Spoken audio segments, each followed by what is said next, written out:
বাংলাদেশ ব্যাংকের সাবেক deputy governor S K সুরের ৩টি লকারের তল্লাশি সম্পন্ন করেছে দুর্নীতি দমন কমিশন দুদক।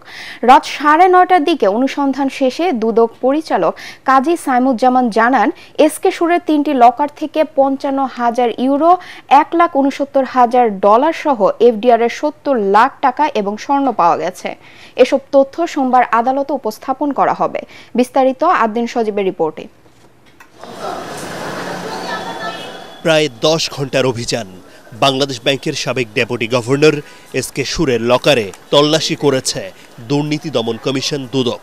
শুরুটা সকাল ১১টায়। দুদক পরিচালক কাজী সাইমুজ্জামানের নেতৃত্বে ৭ সদস্যের প্রতিনিধি দল প্রবেশ করে বাংলাদেশ ব্যাংকে। এরপর দুপুর গড়িয়ে সন্ধ্যা, আসে রাত ৯টার পরপর খবর মেলে তল্লাশি সম্পন্ন হয়েছে দুদকের।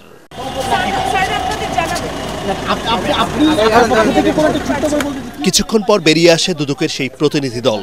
পরিচালক সাইমুজ্জামান জানান, এস কে সুরের ৩টি লকার থেকে ৫৫,০০০ ইউরো, $১,৬৯,০০০, এফডিআর এর ৭০ লাখ টাকা এবং ১ কেজি স্বর্ণ পাওয়া গেছে।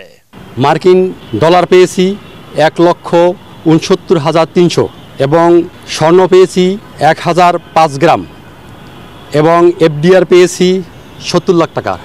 আমরা যা পেয়েছি এবং সেগুলো এই ২২ পাতার একটি জব্দ তালিকা তৈরি করেছি। মহামান্য আদালতের নির্দেশেই আমরা সে জিম্মা হয়তোবা রাষ্ট্রীয় কোষাগারে অস্থায়ীভাবে জমা রাখবো অথবা আদালতের যে পরবর্তী নির্দেশনা আসবে সেই মোতাবেক কাজ করব। এর আগে ১৯ জানুয়ারি এস কে সুরের ধানমন্ডির বাসা থেকে ১৬ লাখ টাকা ও ৪.৫ কোটি টাকার ফিক্সড ডিপোজিটের ডকুমেন্ট উদ্ধার করে দুদক। সেখানেই বাংলাদেশ ব্যাংকে ৩টি লকার থাকার নথি পায় তারা।